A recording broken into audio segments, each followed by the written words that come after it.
जय Hind all the future officers, कैसे हैं आप सभी लोग। स्वागत है आपका आज की इस वीडियो में।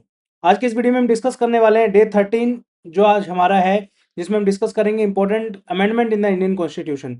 काफी सारे क्वेश्चन जो है हाल फिलहाल में आपके आए हैं। सीपीएफएससी एग्जाम 2025 में भी जो है एक क्वेश्चन आपका अमेंडमेंट से जो है आया है दोस्तों।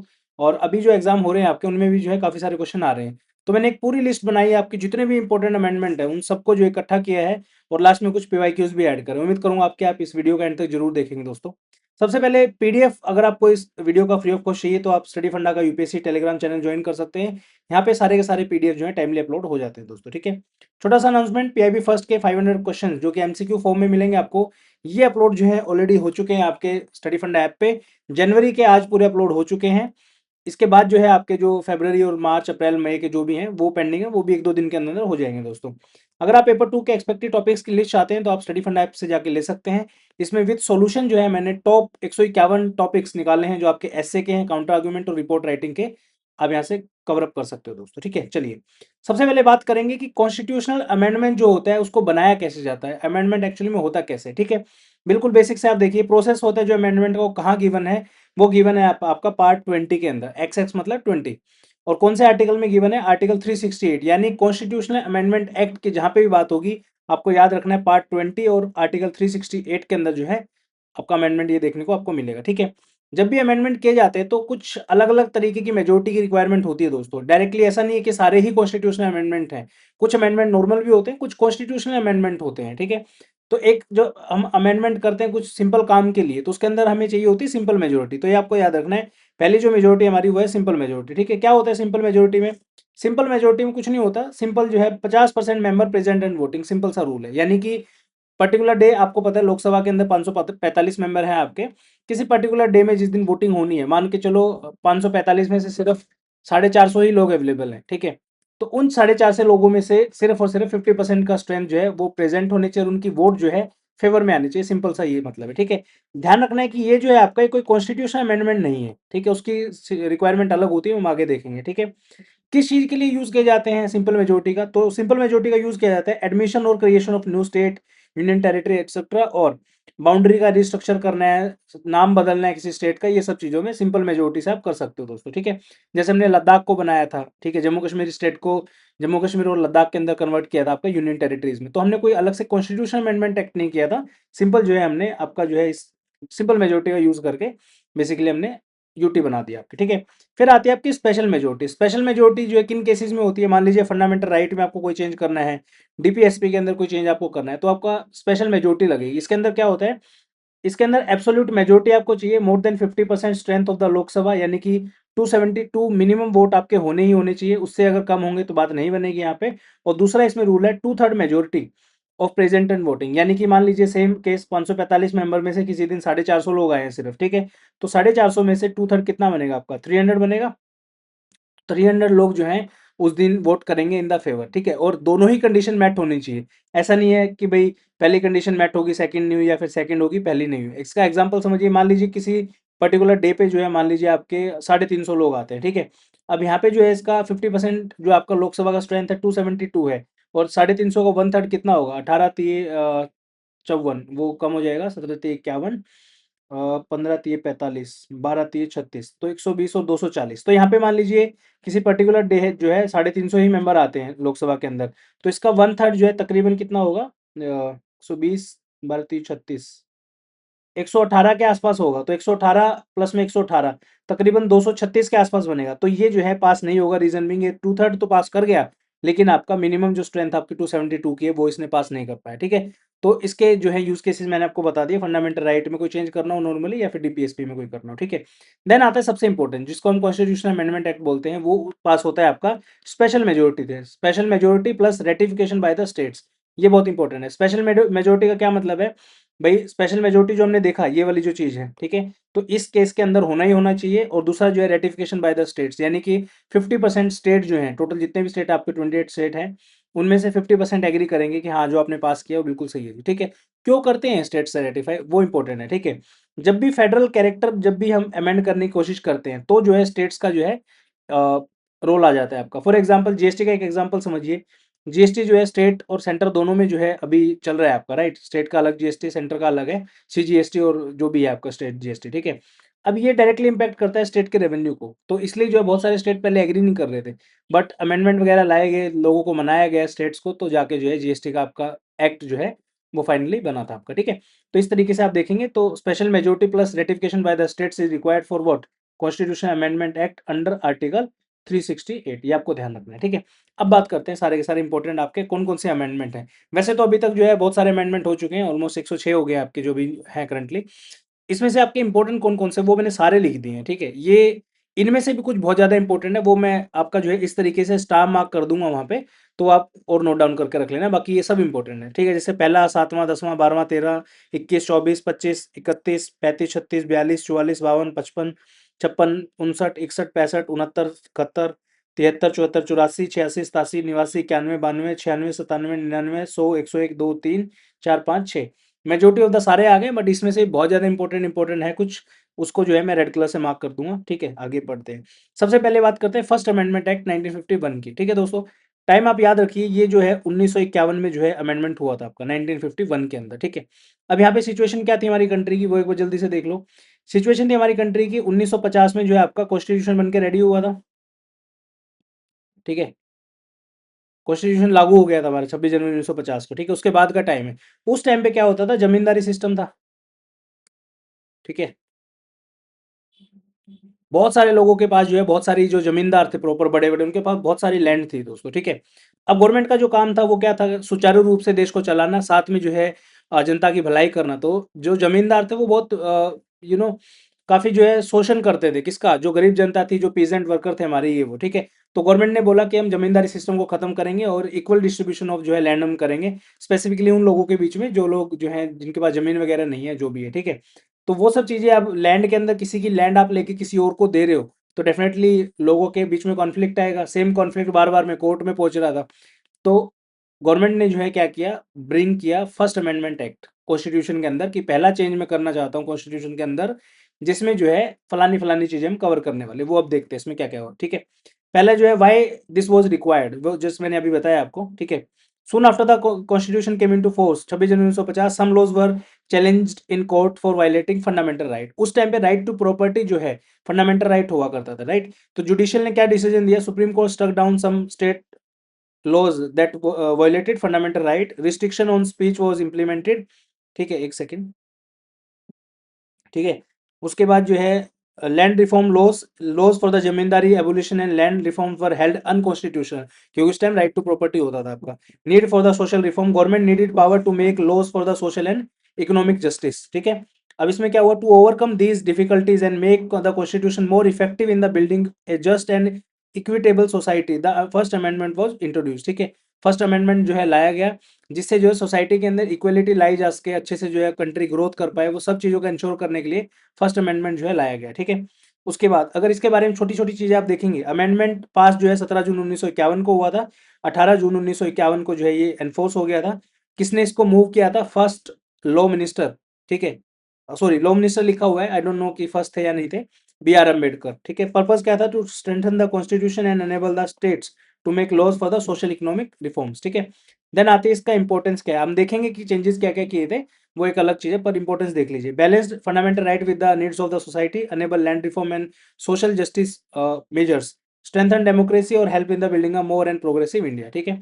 इन short, first amendment strengthen the constitution by protecting reforms, ensuring public order and promoting social justice. अब खुद सोचो, अगर right to property fundamental right था, तो बार बार में जो है गवर्नमेंट बोल रही है कि जमींदारी सिस्टम को खत्म करेंगे, सब लोग जो है कोर्ट में पहुंचने की, जी हमारी जमीन गवर्नमेंट ने लेके दूसरों को दे दी, ये सब, तो इन सबको ओवरकम करने के लिए जो है फर्स्ट अमेंडमेंट ही ला दिया कि भाई उसमें काफी सारी चीजें चेंजेस की गई, वो देखते हैं क्या क्या चेंज हुआ, ठीक है। First constitution amendment act 1951 made the following changes. पहला चेंज क्या हुआ, new ground for the restriction on freedom of speech, 19 सब क्लोज 2, इसमें क्या हुआ, added reasonable restriction on the grounds of sovereignty, integrity of India, security of India, state public order, decency, जो भी है सारी चीजें जो है ये लाएगी। यानी कि वैसे तो आपको फंडामेंटल राइट है, आपका फ्रीडम ऑफ स्पीच है, लेकिन 19 सब क्लोज 2 के अंदर भाई, अगर आप देश की सोवरेनिटी या इंटीग्रिटी को हानि पहुंचा रहे हो, सिक्योरिटी का रिस्क अगर है, पब्लिक ऑर्डर का रिस्क है, डिसेंसी या मोरलिटी का इशू है, कंटेम्प्ट ऑफ कोर्ट है, डिफेमेशन है, इंसाइटमेंट टू एन ऑफेंस है, इन सब केसेस के अंदर जो है आपके रिस्ट्रिक्ट किए जा सकते हैं फंडामेंटल राइट। कौन सा? Article 19। Okay, then inserted 31A protected laws from the land reform and abolition of जिम्मेदारी from being challenge in the court. अब बार बार में आप चैलेंज करोगे तो गवर्नमेंट ने क्या किया, आर्टिकल 31A इंट्रोड्यूस कर दिया कि अब करो चैलेंज। ठीक है, अब इसके इंट्रोड्यूस होने से क्या हुआ, जितने भी आपके कॉन्स्टिट्यूशन अमेंडमेंट आने वाले उस पर हुए, ठीक है, या फिर जितने भी केसेस कोर्ट के अंदर जा रहे थे तो कोर्ट कुछ नहीं कर पाए, फिर उन्होंने बोल दिया कि भाई कॉन्स्टिट्यूशन में लिखा हुआ है 31A के अंदर कि आपकी जमीन लेके जो दे सकते हैं। ठीक है, देन एक और आर्टिकल इंसर्ट किया गया 31B and 9 schedule. Certain law listed in the 9 schedule were given protection from the judicial review. अब बार बार में जो है कोर्ट के पास जा रहे हैं, कोर्ट बोल रहा है जी ये तो अनकॉन्स्टिट्यूशनल है। ठीक है, तो 31B जो है आर्टिकल इंसर्ट किया गया और 9th शेड्यूल को भी इंसर्ट किया, जिसमें जो है कुछ चीजें डाली गई जिसको जो है जुडिशियल रिव्यू के बाहर रखा कि आप इस पे जुडिशियल रिव्यू नहीं कर सकते। ठीक है, changed article 15 subclause 4 and articles 15 subclause 5 allowed the state to make special provisions for advancement of the socially and educationally backward classes SC and ST। इसी अमेंडमेंट एक्ट के अंदर जो है कुछ स्पेसिफिक प्रोविजन बनाए गए SC ST स्टूडेंट्स के लिए या फिर कम्युनिटी के लिए। Changed article 85 and 174 empowered the president and governor to summon and prorogue the houses of parliament and state legislature। ये भी ऐड हुआ आपका। ठीक है, मेनली तो इसमें ये था कि फर्स्ट अमेंडमेंट एक्ट के थ्रू जो है जमींदारी सिस्टम को अबोलिश किया गया, साथ में जो है 9th शेड्यूल जो है ऐड किया गया कॉन्स्टिट्यूशन के अंदर। ये आपको याद रखना है, कहीं पे भी क्वेश्चन इस पे पूछा जा सकता है। ठीक है, चलिए अब चलते हैं 7th अमेंडमेंट एक्ट 1956 के अंदर। ठीक है, कॉन्स्टिट्यूशन 7th अमेंडमेंट एक्ट 1956 31 अगस्त 1956 को जो है इसको एनेक्ट किया गया। हुआ क्या था, the state reorganisation commission setup in 1953 recommended the reorganization of states on the linguistic basis for administrative convenience and the national unity। आपको याद होगा प्रॉपर जो है रीऑर्गेनाइजेशन किया गया था। उससे पहले जो है काफ़ी स्टेट्स की डिमांड थी कि हमें लैंग्वेज के हिसाब से जो है बांटो, ये करो वो करो फलाना ढिकाना। तो बेसिकली जो है 7th अमेंडमेंट एक्ट के थ्रू जो है रीऑर्गेनाइजेशन ऑफ स्टेट्स किया गया on the basis of linguistic basis. और इससे पहले जब कॉन्स्टिट्यूशन आपका बन के तैयार हुआ था उस टाइम पे जो स्टेट्स को पार्ट के अंदर डिवाइड किया हुआ था, पार्ट ए स्टेट अलग है, बी अलग है, सी अलग है और डी अलग है। तो इस कॉन्स्टिट्यूशन अमेंडमेंट के अंदर ये जो डेफिनेशन थी part A to B C D की, ये हटा दी। ठीक है, और नया कॉन्सेप्ट इंट्रोड्यूस किया यूनियन टेरिटरीज का। क्वेश्चन आ सकता है किस अमेंडमेंट एक्ट के थ्रू यूनियन टेरिटरीज को ऐड किया गया, तो वो है 7th amendment act 1973। The 7th amendment act 1956 is the foundation of the present state structure of India. यानी कि इसी के थ्रू आप देखेंगे जितने भी स्टेट एंड यूटीज हैं वो एग्जिस्ट करते हैं आज के दिन। ठीक है, देन आता है आपका 10th constitution amendment 12th and 13th। अब जो है जितने भी आने वाले हैं, देखिए जो इंपॉर्टेंट होगा उसको मैंने सिंगल सिंगल उसमें डाला और मैं मार्क भी कर दूंगा, बाकी जो इजी इजी है वो उसको जल्दी जल्दी करते हैं। ठीक है, 10th अमेंडमेंट एक्ट 1961 में क्या हुआ, दादरा एंड नगर हवेली जो है इसको इंडिया ने ज्वाइन किया, incorporated Dadra and Nagar Haveli as a union territory. और महाराष्ट्र के जस्ट और गुजरात के बॉर्डर के पास में जो प्लेस है आपका, ये आपका दादरा एंड नगर हवेली है। इसके थ्रू जो है पोर्टुगीज से जो है इंडिया के अंदर दादरा एंड नगर हवेली को ऐड किया गया। ठीक है, कब किया गया, 11 मई 1961 को किया गया। ठीक है, 2000 आई थिंक 21 या 22 के अंदर जो है सारा का सारा नाम बदल के एक ही नाम रखा गया, Dadra and Nagar Haveli and Daman and Diu. ठीक है, अब ये नाम हो गया इसका। 12th अमेंडमेंट एक्ट में क्या हुआ, liberation of Goa from Portuguese rule 1961। Goa Daman and Diu become union territory. ये आपका दमन दीव था, ये गोवा था और आपका 1962 में बन गया था 12th अमेंडमेंट एक्ट के थ्रू। 13 अमेंडमेंट एक्ट हुआ आपका, नागा इंसर्जेंसी जो है उस टाइम पे बहुत थी, तो आर्टिकल 371 जो है ए, ये ऐड किया गया कॉन्स्टिट्यूशन में और स्पेशल स्टेटस दिया गया नागालैंड को। दोस्तों ये नागालैंड है आपका, तो याद रखना है आपको। ठीक है, the 13th amendment act 1962 added article 371A which protect the religious and the customaries law special practices and tradition of Nagaland। ठीक है, तो आपको याद रखना है। देन आता है आपका constitution amendment 21st 24th and 25th। 21st में क्या हुआ, Sindhi demand for the recognition of the Sindhi language, added Sindhi to the 8th schedule. Sindhi became the 22nd language in the 8th schedule. ठीक है, जस्ट अ सेकेंड। ठीक है, तो आपका Sindhi became the 22nd language in the 8th schedule, became the part of. ठीक है, यानी कि आज के दिन जो टोटल 22 लैंग्वेजेस है उसमें सिंधी को जो है through which amendment act 21st amendment act 1967 के उसमें जो है ऐड किया गया। फिर आता है 24th amendment act 1971। Supreme courts Golaknath case rule that parliament can not amend the fundamental right. ठीक है, यानी कि 1967 का जो सुप्रीम कोर्ट का केस था गोलकनाथ केस, उसमें बोला गया कि पार्लियामेंट जो है फंडामेंटल राइट को बदल नहीं सकता या चेंज नहीं कर सकता। Parliament can amend any part of the constitution including the fundamental right, यानी कि 24th अमेंडमेंट एक्ट 1971 के अंदर जो है पार्लियामेंट ने क्या अमेंड किया कि पार्लियामेंट जो है कोई भी पार्ट फंडामेंटल राइट का जो है या कॉन्स्टिट्यूशन का अमेंड कर सकता है। This gave the parliament wide amending power, यानी कि पार्लियामेंट को चेंज करने की काफी सारी पावर्स इसमें दी गई। 1971 की बात है। फिर आता है आपका 25th amendment act 1971 to pursue socialist land reforms, replaced compensation with the amount and strengthened directive principle of state policy over the fundamental rights. These changes gave priority to the social and economic reform. ठीक है, यानी कि इस amendment act में जो है socialist land reforms जो है किए गए। ठीक है, उसके बाद direct response to the Golaknath judgement अगर पूछा जाए तो याद रखना है 24th अमेंडमेंट एक्ट 1971 का जो है आपका देखने को मिलेगा। 25th अमेंडमेंट एक्ट 1971 किससे रिलेटेड है? Closely link with the Kesavananda Bharati case 1973 which uphold the basic structure doctrine. ये आपको याद रखना है। ठीक है जी, चलिए आर्टिकल सॉरी बार बार आर्टिकल याद आ रहा है, sorry. Amendment 31st, 35th and 36 काफी इंपॉर्टेंट है, एग्जाम में सीपीएफ में क्वेश्चन आ चुका है इसके ऊपर। 31st क्या बोला कि भाई लोकसभा की जो सीटें हैं, Lok Sabha strength increase from 525 to 545। किस अमेंडमेंट एक्ट के थ्रू? 31st amendment act 1973। अब जो है एग्जाम सीपीएफएसी 2026 और जो आने वाले आपका सीडीएस एग्जाम है, एनडीए एग्जाम है, इन एग्जाम में आपको क्वेश्चन देखने को मिल सकता है कि जो सीट्स थी लास्ट वाली जो 525 से 545 की गई थी, किस अमेंडमेंट एक्ट के थ्रू की गई थी? तो याद रखना है 31st amendment act of 1973।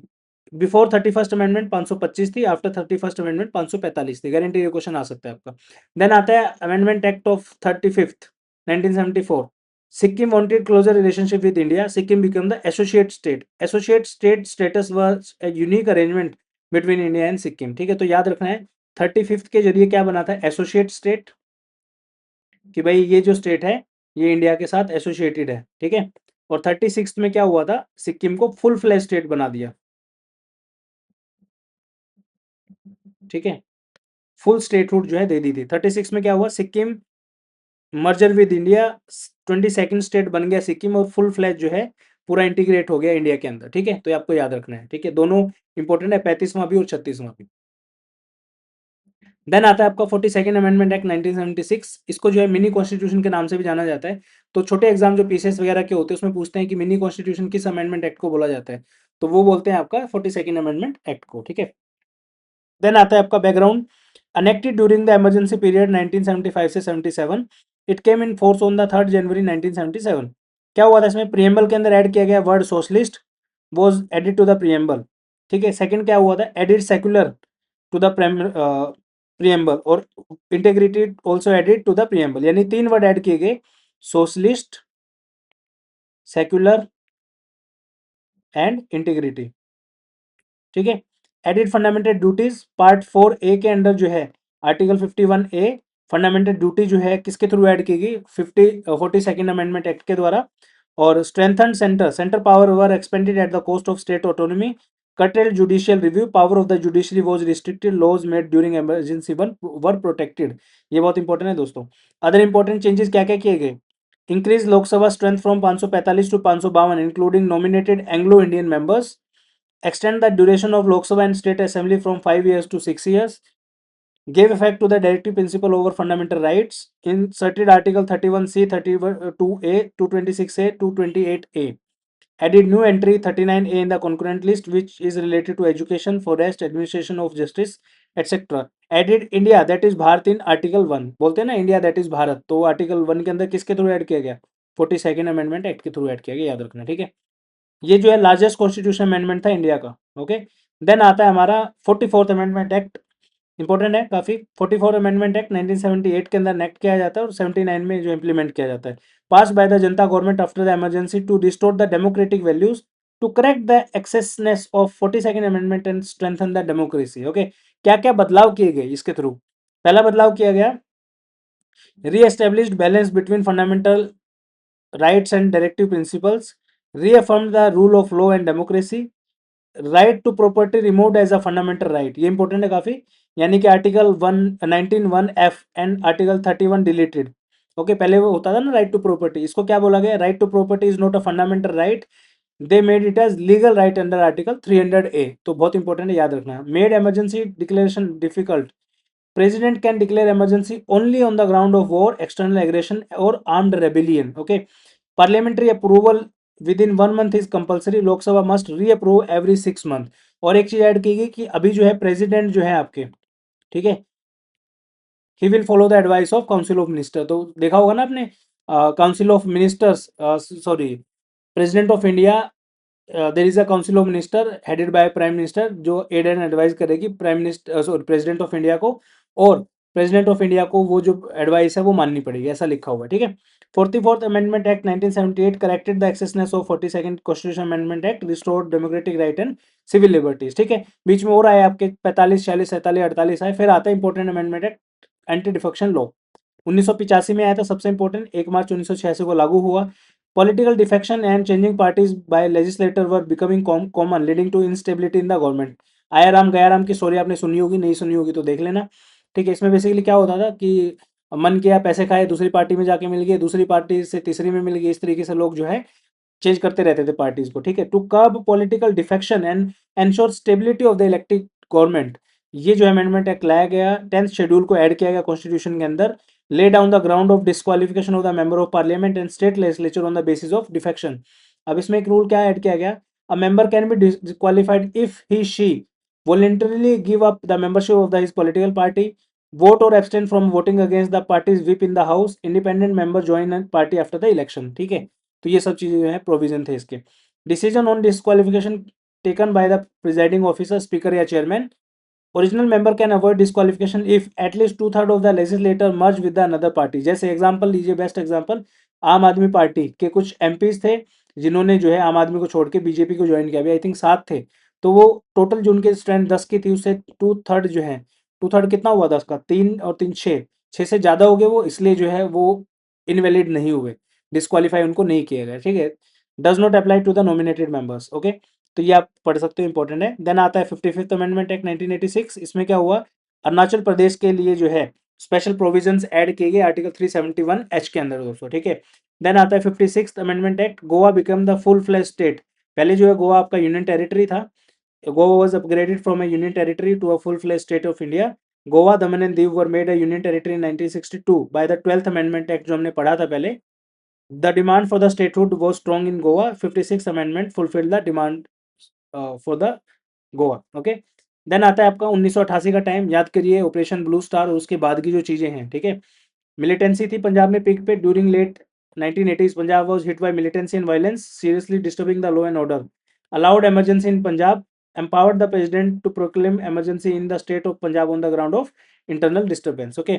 then आता है 61st amendment act 1988, voting age reduced from 21 to 18 year, every citizen who has completed 18 year of age is now eligible register as a voter, ठीक है। आर्टिकल 326 के अंदर दिया हुआ है, the word 21 years were substituted with 18 years। Representation of People Act 1950 changed the line with the new voting age of 18 years, and Representation of the People Act 1951 changed the line with the new voting age of 18 years, ठीक है। हुआ क्या, democracy strengthen हुई, ज्यादा लोग participate कर पाए election के अंदर, political voice of youth considered, okay. India become the largest democracy in the world with the greater inclusiveness. खुद सोचिए, मान लीजिए 21 साल या उससे एक्स्ट्रा के जो लोग हैं, उसमें से आप 3 साल घटा दो तो 18 बनता है, यानी कि वो लोग जो 18 साल के हैं, 19 साल के हैं, 20 साल के हैं, इनको भी इंक्लूड किया गया। अब कुछ परसेंट तो होंगे पॉपुलेशन का ही लोग, तो जो है और ज़्यादा जो है नाम मिला उनको, ठीक है। देन आता है 65th amendment act of 1990, national commission for S C and S Ts वो established through 65th amendment act. एक स्पेशल आर्टिकल ऐड किया गया, आर्टिकल 338। देन आपका जो है इसी में commission is empowered to investigate and monitor safeguard for the S C and S Ts, okay.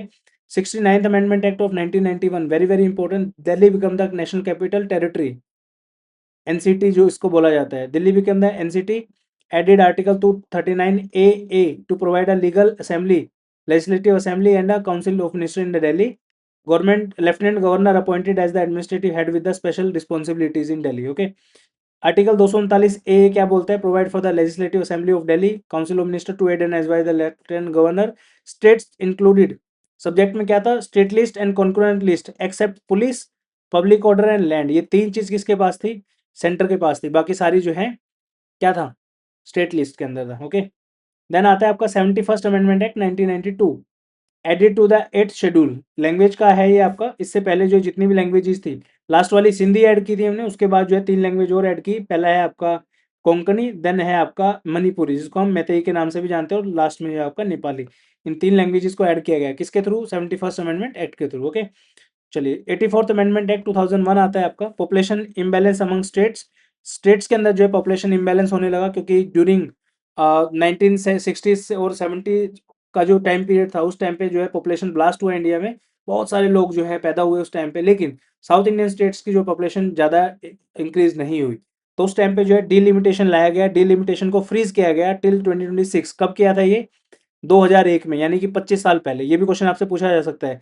Earlier extended up to 2001 by 42nd amendment act, यानी कि बोला गया कि डिलिमिटेशन हम कर रहे हैं सीट्स का, ये सीट 2026 के बाद ही बढ़ाई जाएंगी। तो कौन से अमेंडमेंट एक्ट में बोला गया था? 84th अमेंडमेंट एक्ट 2001 के अंदर बोला गया था। Very very very very very important for this years exam, क्योंकि सेंसस अभी हो रहा है, तो ये सब चीजें न्यूज में थी आपके। ओके, तो ये याद रखना है। देन आता है आपका next 86th amendment act of 2000, education become the fundamental right. Article 21A inserted in the constitution, बोला गया कि भाई फ्री एंड कंपलसरी एजुकेशन सभी चिल्ड्रन को मिलेगी 6 से लेकर 14 साल तक के बच्चों के लिए, और ये जो है उनका फंडामेंटल राइट है। कौन सा अमेंडमेंट है? 86 अमेंडमेंट। आर्टिकल 21A ऐड किया गया 6 साल से 14 साल तक के बच्चों के लिए, और राइट टू एजुकेशन जो है लाया गया इसी कॉन्सेप्ट से जो है आपका ओरिजिनेट हुआ था, राइट टू एजुकेशन। ओके, चलिए जी, उसके बाद जो है आपका right of children for free and compulsory education act 2009 जो है ये भी लाया गया यहाँ से। 87th amendment act, delimitation based on 2001 census, delimitation of constituencies to be carried out on the basis of 2001 census, freeze the total number of seats in Lok Sabha and state legislative assembly continues till 2026 as extended by the 84th amendment। Okay, इसी का जो है extension आप देख सकते हैं यहाँ पे। देन आता है आपका 89th अमेंडमेंट एक्ट ऑफ 2003। इसमें क्या किया गया? NCSC और NCST, national commission for the scheduled tribe, separated from the national commission of the scheduled caste. NCSC पहले कॉमन हुआ करता था NCST के साथ में, अब 2003 के अंदर जो है 89th अमेंडमेंट एक्ट के थ्रू जो है दोनों को अलग अलग कर दिया गया। ठीक है, national commission for schedule caste क्या रहा? आर्टिकल 338। और NCST के लिए क्या बनाया गया? जो एसटी कम्युनिटी थी उसके लिए अलग से कमीशन बना दिया, national commission for the schedule tribe. क्या आर्टिकल ऐड किया गया? 238A। ओके, याद रखना है। देन आता है आपका 91st amendment act, very very important. उसके बाद जम्बो मिनिस्टर्स एंड डिफेक्शन, बहुत सारे मिनिस्टर उसका डिफेक्शन हो रहा था बार बार में, ताकि अच्छी पोजीशन मिल सके। तो कॉन्स्टिट्यूशन में चेंज किया गया और बोला गया कि काउंसिल ऑफ मिनिस्टर जो है 15% ऑफ द हाउस स्ट्रेंथ जो है हो सकते हैं मैक्सिमम। मान लीजिए 545 है आपके टोटल हाउस के लोगों की संख्या लोकसभा में, तो इसका 545 का 15%, यानी कि अप्रोक्सीमेट जो है आपका 54 मेंबर एक हो गया आपका, और 27 एक हो गए, यानी कि 7 और 4 11, हासिल का 1 6 2 8, 81 जो है एमपीज आपके मिनिस्टर्स बन सकते हैं, इससे ज़्यादा मिनिस्ट्री नहीं हो सकती। ठीक है, एंटी डिफेक्शन को और स्ट्रेंथन किया गया यहाँ पे। 92nd अमेंडमेंट एक्ट 2003 लाया गया, इसमें और जो है लैंग्वेजेस आपकी ऐड की गई, बोडो, डोगरी, मैथिली, सेंथली। ठीक है, तो टोटल जो है आपकी सारी टोटल 22 लैंग्वेजेस में इनको ऐड किया गया। 96वां में अमेंडमेंट एक्ट जो था उसमें ओडिया का नाम बदल के ओरिया का नाम बदल के ओडिया किया गया। ठीक है, 97th amendment act 2011, cooperative societies को इंक्लूड किया गया पार्ट 9B के अंदर। ठीक है, तो ये याद रखना है, पार्ट 9B। ओके, देन आता है आपका 99th अमेंडमेंट एक्ट 2014, सीधा judicial appointment reforms, government wanted judicial appointment reforms, created NJAC, national judicial appointment commission. Article कौन कौन से अमेंड किए गए? 124 A, 124 C, 124 D. Supreme court struck it down in supreme court advocates on record association versus union of India, held that it violated the basic structure of the constitution, independence of the judiciary। ठीक है, तो 99th amendment act is the only constitutional amendment that was being completely invalidated। ठीक है, ये आपको याद रखना है। 100th amendment act 2015, land boundary agreement with Bangladesh, कुछ लैंड बाउंड्री इंडिया की थी जो बांग्लादेश को दे दी, और बांग्लादेश की जो थी वो इंडिया को दे दी। ठीक है, implemented by India and Bangladesh land boundary agreement, amended the first schedule article 180 and 368। Okay, transfer of 111 Indian enclave to the Bangladesh and 51 Bangladeshi enclave to the India. Over 50,000 people who were in adverse possession were given citizenship rights of the country where they permanently reside, brought clarity to the border and improved friendly relation with the Bangladesh। Okay, then आता है आपका next amendment act, very very very very important, GST. सीधा question पूछते हैं GST कौन से amendment act से add किया गया है? तो अगेन वेरी वेरी इंपॉर्टेंट, पहले जो है जीएसटी से पहले 101 अमेंडमेंट एक्ट 2016 से पहले जो है काफी सारे मल्टीपल टैक्स होते थे, excise duty, service tax, purchase tax, octroi, entry tax, VAT, फलाना ढिकाना। इन सबको मर्ज करके एक जीएसटी जो है वन नेशन वन टैक्स जो है इम्प्रूव किया गया। सब ने जो है काफी रेजिस्टेंस दिखाया स्टार्टिंग में, बट स्टेट्स ने धीरे धीरे इसके ऊपर एग्री किया।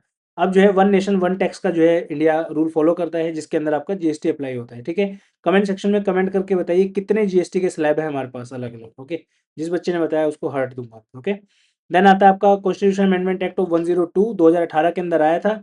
कॉन्स्टिट्यूशनल स्टेटस दिया गया किसको? National commission for the backward classes. पहले कौन सा था? स्टार्टिंग में सबसे पहले national commission for the schedule cast बनाया गया, फिर एक अमेंडमेंट करके उसको शेड्यूल कास्ट को अलग किया गया और शेड्यूल ट्राइब को अलग किया गया।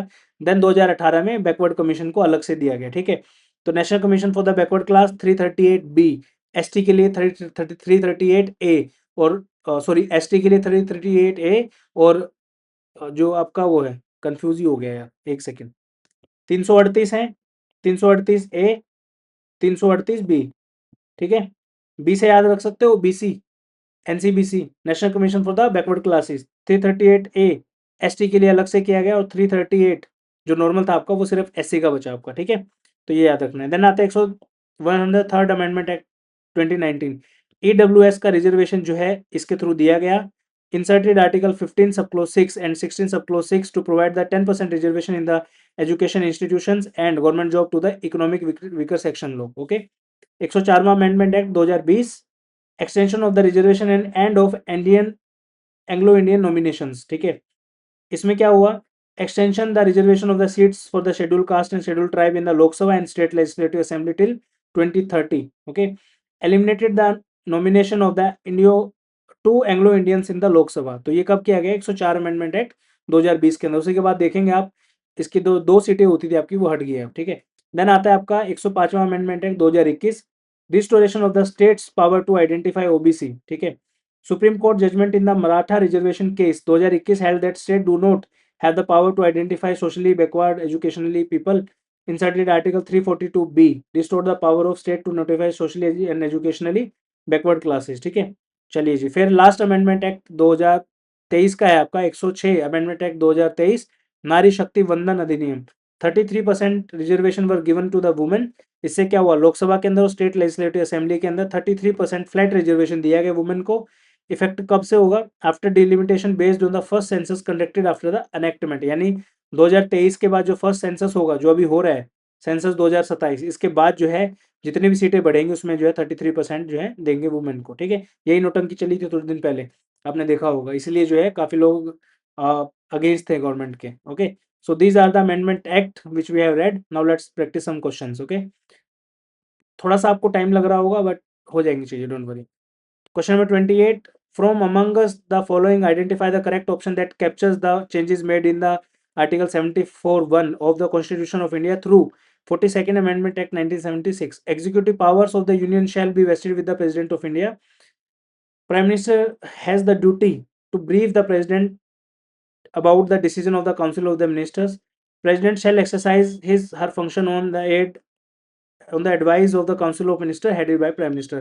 यही ऐड हुआ था, मैंने बताया था आपको कि president shell exercise his her functions on the advice of council of minister headed by the prime minister. Okay, Sikkim become the associate state. Simple है, 35वां 36वां। 35वें में एसोसिएट स्टेट, 36वें में फुल फ्लैश स्टेट। तो क्या आएगा इसका? 35th amendment act.